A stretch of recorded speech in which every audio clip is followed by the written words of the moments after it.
में मैं आपको विदाई संभाषण का सारांश समझाती हूँ। विदाई संभाषण जो पाठ आपकी पाठ्य पुस्तक आरोप भाग 1 में है, उसका गद्यखंड। तो विदाई संभाषण का सारांश कुछ इस प्रकार से है। पहले उसके लेखक के बारे में मैं आपको थोड़ा सा बताती हूँ। बालमुकुंद गुप्त ने इस पाठ को लिखा है, जिनका जन्म 1865 में हरियाणा के रोहतक में हुआ, जिनके पिता का नाम पूर्णमल था। इनकी आरंभिक शिक्षा उर्दू में हुई और अपने गांव में हुई। इसके बाद इन्होंने हिंदी सीखी, मिडिल कक्षा तक पढ़ाई की और अपनी ही कोशिश से बाकी ज्ञान अर्जित किया, जिसे कि हम कहते हैं स्वाध्याय। ये खड़ी बोली और आधुनिक हिंदी साहित्य को स्थापित करने वाले लेखकों की श्रेणी में आते हैं। इन्होंने कई अखबारों का संपादन किया। उर्दू के 2 पत्र अखबार-ए-चुनार और कोहिनूर का संपादन किया। हिंदी के समाचार पत्रों हिंदुस्तान, हिंदी बंगवासी, भारत मित्र आदि का संपादन भी किया। इन्होंने बांग्ला और संस्कृत की कुछ रचनाओं के अनुवाद किए। इनकी रचनाएं 5 संग्रहों में प्रकाशित हुई। विदाई संभाषण पाठ लॉर्ड कर्जन के बारे में बताता है, जो 2 बार भारत के वायसराय रहे और उनके शासनकाल में भारतवासियों को किस स्थिति से गुजरना पड़ा। यह अध्याय शिवशंभू के चिट्ठे का एक अंश है। लॉर्ड कर्जन के शासनकाल में विकास के बहुत कार्य हुए और नए नए आयोग बनाए गए, लेकिन उन सब का उद्देश्य अंग्रेजों का भारत पर वर्चस्व स्थापित करना और देश के लिए जितने भी संसाधन है उनका उपयोग अंग्रेजों के लिए करना था। लॉर्ड कर्जन का उद्देश्य हर स्तर पर अंग्रेजों का वर्चस्व स्थापित करना।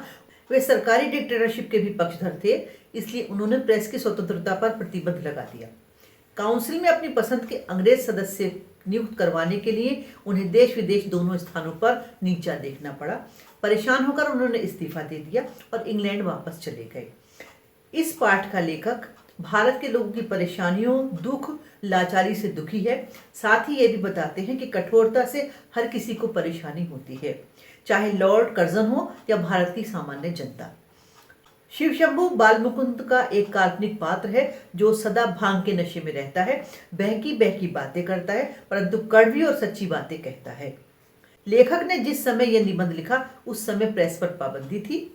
लॉर्ड कर्जन को संबोधित करके कहते हैं लेखक कि अंत में आपके शासनकाल का अंत हो गया, जबकि वह यहाँ पर स्थायी रूप से वायसराय बनने की इच्छा रखते थे। लॉर्ड कर्जन को इतनी जल्दी हमारा देश छोड़कर जाना पड़ेगा, ये बात ना तो कर्जन जानते थे और न देशवासी, परंतु ईश्वर की इच्छा यही थी। लॉर्ड कर्जन के दूसरी बार भारत आने से भारतवासी प्रसन्न नहीं थे और उनके जाने की प्रतीक्षा में थे। फिर भी उनके जाने से भारतवासी दुखी हैं, क्योंकि बिछड़ने का समय दुखदायी होता है। शिवशंभू की गाय का उदाहरण देकर लेखक समझाते हैं कि हमारे देश के लोग तो मनुष्य क्या पशु पक्षी के बिछड़ने के समय भी उदास हो जाते हैं। उदाहरण देकर बताते हैं, शिवशंभू के पास 2 गाय थी, एक बलवान और एक कमजोर। बलवान कमजोर को सदा मारती रहती थी। एक दिन उन्होंने बलशाली गाय पुरोहित को दान में दे दी, परंतु उसके जाने के बाद जो कमजोर गाय थी उसने खाना छोड़ दिया। जिस देश के पशु ऐसे हैं वहां पर मानव कैसे होंगे, लॉर्ड को ये बात समझनी चाहिए। लेखक बार बार इस बात का इशारा करते हैं। हमारे देश में कर्नल से पहले बहुत सारे शासक आए और अपना समय पूरा होने पर वापस चले गए, लेकिन कर्जन ने बहुत दुख दिए। लॉर्ड कर्जन ने सारा राजकाज सुखांत समझकर किया, पर उसका अंत दुखांत हुआ।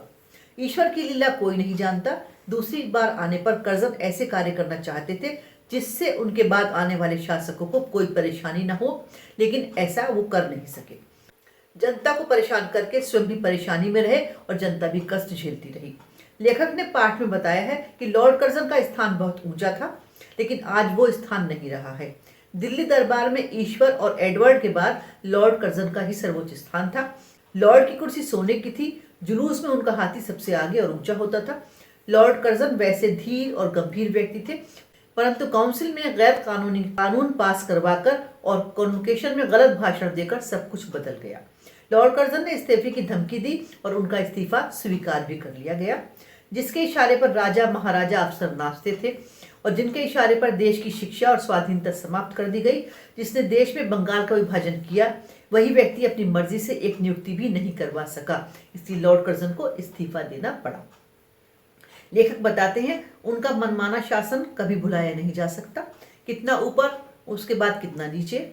उन्होंने कभी प्रजा का हित नहीं किया, केवल हुक्म चलाए, किसी की नहीं सुनी। शासन करने का ये तरीका अच्छा नहीं था। कैसर और जार भी कोशिश के बाद प्रजा की बात सुन लेते थे। और तो और नादिर शाह ने भी प्रार्थना पर मारकाट बंद कर दी थी। 8 करोड़ जनता की प्रार्थना का कर्नल पर कोई असर नहीं पड़ा। बंगाल पर इनका इरादा रद्द नहीं हुआ, लेकिन इनकी जिद का परिणाम भी इन्होंने देख लिया। अपना पद तक इन्हें छोड़ना पड़ा, क्योंकि संसार में हर चीज का अंत है। लेखक बताते हैं, जब कोई किसी का भला करता है तो भला करने वाले को कभी भुलाया नहीं जा सकता। एक बार एक राजकुमार पर संकट आ गया। नरवरगढ़ नामक स्थान पर कई साल वो रहकर छोटे मोटे काम करता रहा। जाते समय उसने नगर को अभिवादन किया, उसका एहसान माना और उसको शत शत नमन किया। इससे वहां की जनता आज भी राजकुमार की गीत गाती है। लेकिन लॉर्ड कर्जन को बताता है लेखक कि यदि आप हमारे साथ कुछ अच्छा करते तो आपका विदाई संभाषण भी राजकुमार का जैसा ही होता, लेकिन आपने तो हमें परेशान किया। लॉर्ड कर्जन में थोड़ी सी भी उदारता होती है तो जाते जाते अच्छे 2 शब्द वो कहकर जाते। क्लास 11 इस तरह से आपके इस पाठ का सारांश हुआ, जिसका नाम है विदाई संभाषण। विदाई संभाषण यानी कि फेयरवेल स्पीच। फेयरवेल स्पीच यानी जाते जाते कुछ 2 अच्छे शब्दों को कहकर जाना, ताकि जाने के बाद लोग उसको अच्छी तरह से याद रखें। लेकिन पाठ का इशारा यह है कि लॉर्ड कर्जन ने भारतवासियों के साथ कभी कुछ अच्छा नहीं किया, बंगाल का विभाजन कर दिया, जबकि भारतवासी ऐसा नहीं चाहते थे। लेकिन उनका भी अंत अच्छा नहीं हुआ। अपने एक साथी को कहीं अपॉइंट कराना चाहते थे अपनी मर्जी से, लेकिन ऐसा नहीं हो पाया और उन्होंने ये धमकी दी कि वो इस्तीफा दे देंगे, और उनका इस्तीफा मंजूर कर लिया गया और उन्हें अनंतता हमारा देश छोड़कर जाना पड़ा। भाव इस प्रकार से इस पाठ का है कि जब कोई किसी के साथ अच्छा नहीं करता, उसका अंत भी अच्छा नहीं होता, जैसे कि लॉर्ड कर्जन का हुआ। पाठ आपको समझ में आ गया होगा। प्रश्नोत्तर जरा ध्यान से याद कीजिएगा। इसके एमसीक्यू ऑलरेडी आपके पास है। पाठ को अच्छी तरह पढ़ने के बाद ही उसके प्रश्नोत्तर भी याद किया कीजिए। मेरे चैनल को सब्सक्राइब कर लीजिए, अपने दोस्तों के साथ इसे शेयर कीजिए और कमेंट बॉक्स में कमेंट भी जरूर लिखा कीजिए। Thank you.